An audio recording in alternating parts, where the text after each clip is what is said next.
Hello friends, myself Praveen B. Bareya, lecturer in Civil Department, VPMP Polytechnic, Gandhinagar. My today's subject name is Structural Mechanics 1, subject code is 3330604, and my today's unit name is Direct Stress and Strain, and today's topic name is Principle of Superposition. Let's begin. Hello friends, આજે આપણે structural mechanics 1 unit number 1 direct stress અને સ્ટ્રેનના subtopic 2 bars of varying cross section વિશે ભણીશું. તો સૌથી પહેલાં principle of superposition of forces વિશે સ્ટડી કરીએ. તો આ જે બળના પ્રત્યારોપણનો નિયમ છે એ શું કહે છે એનું સ્ટેટમેન્ટ જોઈએ. તો જો કોઈ પદાર્થના એટલે કે સળિયાના જુદા જુદા આડછેદ હોય એટલે કે ક્રોસ સેક્શન હોય અને દરેક આડછેદ ઉપર જુદા જુદા ફોર્સીસ લાગતા હોય તો સળિયાનું ટોટલ ડિફોર્મેશન છે એ દરેક આડછેદના ડિફોર્મેશનના બેઝિક સરવાળા બરાબર હોય છે, જેને પ્રિન્સિપલ ઓફ સુપરપોઝિશન કહે છે. તો મિત્રો, પ્રિન્સિપલ ઓફ સુપરપોઝિશન એવું કહે છે કે જે કોઈ પણ એક પદાર્થ છે કે સળિયો છે એના ક્રોસ સેક્શન અલગ અલગ હોય અને બધા જ ક્રોસ સેક્શન ઉપર અલગ અલગ લોડ લાગતો હોય તો એ સળિયાનું જે ટોટલ ડિફોર્મેશન છે એ બધા જ ક્રોસ સેક્શનના ડિફોર્મેશનના બેઝિક સરવાળા જેટલું હોય છે, જેને કહેવાય પ્રિન્સિપલ ઓફ સુપરપોઝિશન. તો આજે આપણું ડિફોર્મેશન છે delta L is equal to plus or minus delta L1 plus or minus delta L2 plus or minus delta L3. એનું ઇક્વેશન લખીએ તો delta L is equal to plus or minus P1 L1 divide by A1 E1 plus or minus P2 L2 divide by A2 E2 plus or minus P3 L3 divide by A3 E3. તો મિત્રો, delta L deformation is equal to P means force, 1 means પહેલા cross સેક્શનનું, L1 means પહેલા cross સેક્શનની length, A means area and E means modulus of elasticity same બીજા અને ત્રીજા cross સેક્શનનું. તો જ્યારે લોડ ટેન્શનમાં હશે તો એને આપણે કહીશું પ્લસ અને કમ્પ્રેશનમાં હશે તો એને કહીશું માઇનસ. આ ફિગર ઉપરથી તમને ખ્યાલ આવશે. પ્રિન્સિપલ ઓફ સુપરપોઝિશનની 3 અલગ અલગ ક્રોસ સેક્શન આપેલા છે. બધાનો લોડ પણ P1 છે લોડ છે, A1 area, A2 area 2, A3 ત્રીજા ક્રોસ સેક્શનનો એરિયા, ત્રણેયની લેન્થ અને લોડ. તો આ રીતે આપણે એનું પ્રિન્સિપલ ઓફ સુપરપોઝિશન ડિફાઇન કરી શકીએ. એક એક્ઝામ્પલ જોઈએ જેથી તમને પરફેક્ટ આઈડિયા આવી જશે.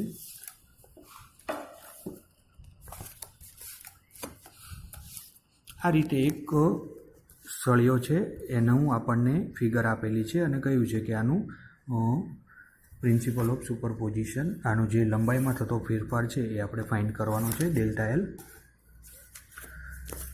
તો આ જે ફિગર આપેલી છે એમાં 3 ક્રોસ સેક્શન છે. ફર્સ્ટ 240 કિલોમીટરનો લોડ લાગે છે, સેકન્ડ 160નો લોડ લાગે છે, થર્ડ 600 કિલોમીટરનો લોડ લાગે છે અને 200 કિલોમીટરનો લોડ લાગે છે. ત્રણેયની ઇન્ડિવિડ્યુઅલ લેન્થ આપેલી છે 200 mm, 140 mm અને 260 mm. અને આ જે આપણો સળિયો છે એનું આપણને જે ક્રોસ સેક્શન છે એનો એરિયા આપેલો છે 400 mm² અને એની Eની વેલ્યુ મોડ્યુલસ ઓફ ઇલાસ્ટિસિટીની વેલ્યુ છે 2×10⁵ ન્યૂટન પર mm². આ આગલા વિડીયોમાં પણ મેં તમને કહેલું છે કે Eની વેલ્યુ જ્યારે ના આપેલી હોય ત્યારે આ 2×10⁵ જે સ્ટાન્ડર્ડ વેલ્યુ છે મોડ્યુલસ ઓફ ઇલાસ્ટિસિટીની એ કન્સિડર કરી લેવાની. તો આ એક્ઝામ્પલનું આપણે એની લંબાઈમાં થતો ફેરફાર ફાઇન્ડ કરવાનો છે, બરાબર. તો સૌથી પહેલાં ફિગર સમજી લેવાની શું કહેવા માગે છે. તો આ રીતે એક સળિયો છે એના ઉપર ત્રણેય ક્રોસ સેક્શનમાં અલગ અલગ લોડ લાગે છે, ત્રણેયની લંબાઈ પણ અલગ અલગ છે. તો આપણે લંબાઈમાં થતો ફેરફાર ફાઇન્ડ કરવાનો છે. તો સૌથી પહેલાં જે આ ફિગર છે એને લેફ્ટ હેન્ડ સાઈડના પેજ ઉપર જ હંમેશા ડ્રો કરવાની. એને નીચે જ એની ફિગર્સ આવશે અને સામેના પેજ ઉપર આવશે કેલ્ક્યુલેશન. તો જે આ પેજ છે એની નીચે જ હું ત્રણેય ક્રોસ સેક્શનને અલગ અલગ ઇન્ડિવિડ્યુઅલ પાર્ટ્સમાં વહેંચી દઉં છું એની નીચે જ. તો આ છે મારો ફર્સ્ટ ક્રોસ સેક્શન, સેમ એની નીચે આવશે મારો સેકન્ડ ક્રોસ સેક્શન અને સેમ નીચે થર્ડ ક્રોસ સેક્શન. તો જે આ સળિયો આપણને આપેલો હતો એને મેં 3 અલગ અલગ સેક્શનમાં ડિવાઈડ કરી દીધો.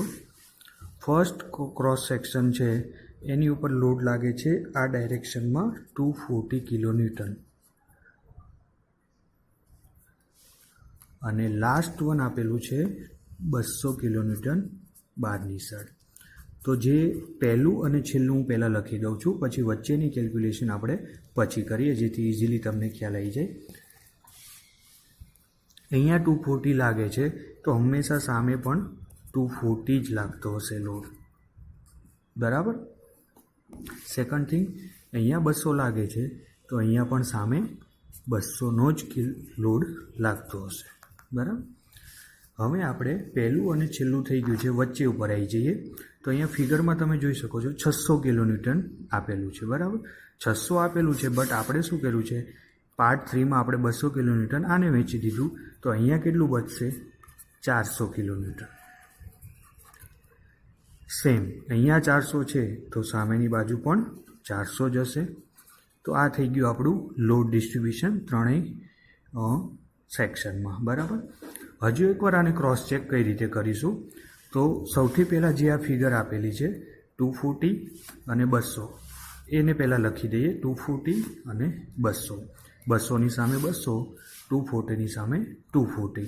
વચ્ચેવાળો સેક્શન વધે છે તો ફિગરમાં આપેલું છે 600 આ ડાયરેક્શનમાં, પણ 600માંથી એ ડાયરેક્શનમાં 200 તો આપણે આને આપી દીધા એટલે અહીંયા બચશે 400 અને અહીંયા 400 તો સામેની સાઈડ પણ 400. હજુ એકવાર આને ક્રોસ સેક્શન કરી લઈએ, ક્રોસ ચેક કરી લઈએ તો અહીંયા આપેલા છે 160, બરાબર, અને અહીંયા આપણે આપ્યા છે 240. તો 160 પ્લસ 240 06401 400. તો આ રીતે તમે ક્રોસ ચેક પણ કરી શકો છો. તો આ થઈ ગયું આપણું કેલ્ક્યુલેશન. અંદરની બાજુ લોડ લાગે છે કમ્પ્રેશન, તો હું અહીંયા લખીશ C. આ પણ અંદરની બાજુ C અને આ બહારની બાજુ એટલે ટેન્સાઇલ લોડ, બરાબર. તો આ થઈ ગયું આપણું A. પ્લસ હું લેન્થ પણ લખી દઉં છું. આની લેન્થ આપેલી છે 200 mm પહેલા ક્રોસ સેક્શનની, બીજા ક્રોસ સેક્શનની લેન્થ આપેલી છે આપણને 140 mm અને લાસ્ટ વનની લેન્થ આપેલી છે આપણને 260 mm. તો અહીંયા હું ત્રણેયની લેન્થ પણ લખી દઉં છું. તો આ થઈ ગયું આપણું પ્રાઇમરી ફ્રી બોડી ડાયાગ્રામ, બરાબર. હવે સામેના પેજ ઉપર આપણે કરીશું કેલ્ક્યુલેશન. તો સૌથી પહેલાં કેલ્ક્યુલેશનમાં જોઈએ તો જે વસ્તુ આપણને આપેલી છે એ આપણે લખી દઈએ ગિવન ડેટામાં. આપણને આપેલો છે એરિયા 400 mm². સેકન્ડ આપણને એની વેલ્યુ આપેલી છે 2×10⁵ ન્યૂટન પર mm².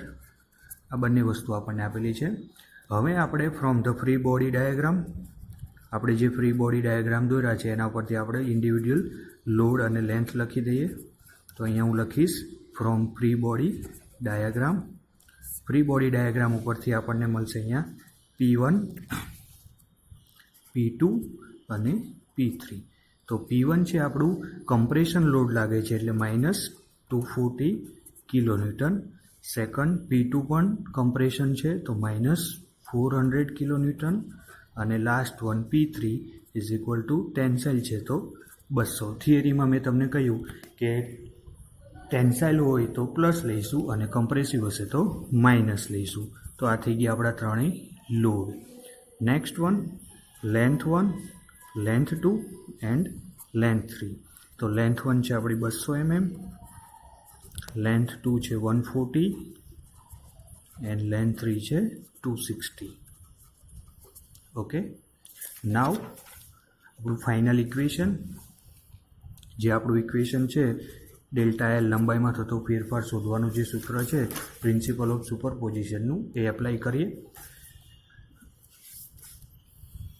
ઇક્વેશન છે આપણું P1 L1 divide by A1 E1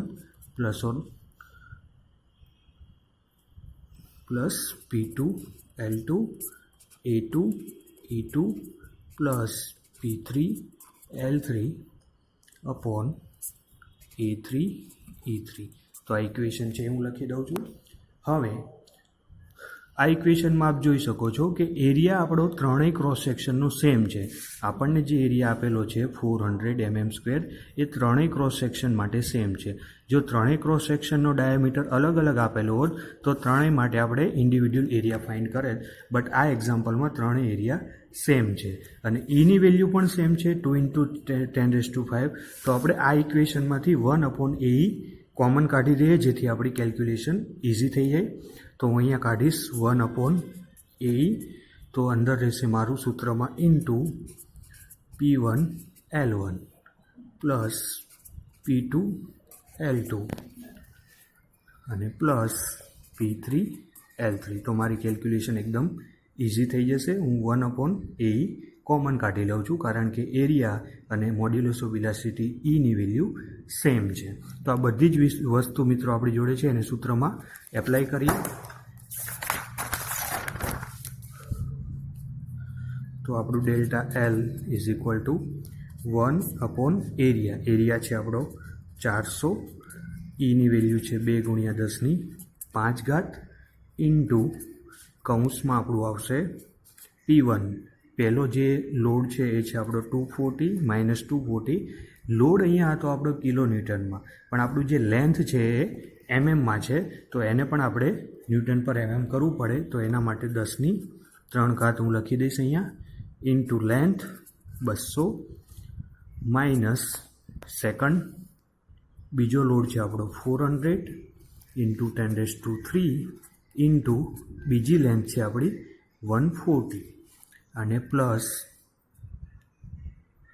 third load છે આપણો 200. તો 200 ઇન્ટુ 10⁻³ ઇન્ટુ લેન્થ છે એની 260. તો આ થઈ ગયું મારું. જોવામાં બહુ લાંબુ લાગશે, બટ છે કશું નહીં. જે આપણું લોડ અને લેન્થ છે એ વસ્તુ આપણે સૂત્રમાં મૂકી દીધી. સિમ્પલ કેલ્ક્યુલેશન કરી લઈએ કેલ્સીમાં. તો delta L is equal two 1/400 into 2 × 10⁵. અને આ જે કૌંસનો જવાબ છે એ કેલ્સીમાં કરીશું એટલે આવશે -52 × 10⁶. હજુ આને કેલ્સીમાં આપણે સોલ્વ કરી દઈએ. -52 × 10⁶ ડિવાઈડ બાય 400 ઇન્ટુ 2 × 10⁵. તો આપણો આન્સર આવશે delta L is equal two -0.65 mm. મિત્રો માઇનસમાં જવાબ આવે છે એનો મતલબ આ થાય છે ડિક્રીઝ ઇન લેન્થ, સળિયાની લંબાઈમાં ઘટાડો થાય છે. તો અહીંયા હું લખીશ ડિક્રીઝ ઇન લેન્થ. તો આ થઈ ગયો આપણો ફાઇનલ આન્સર.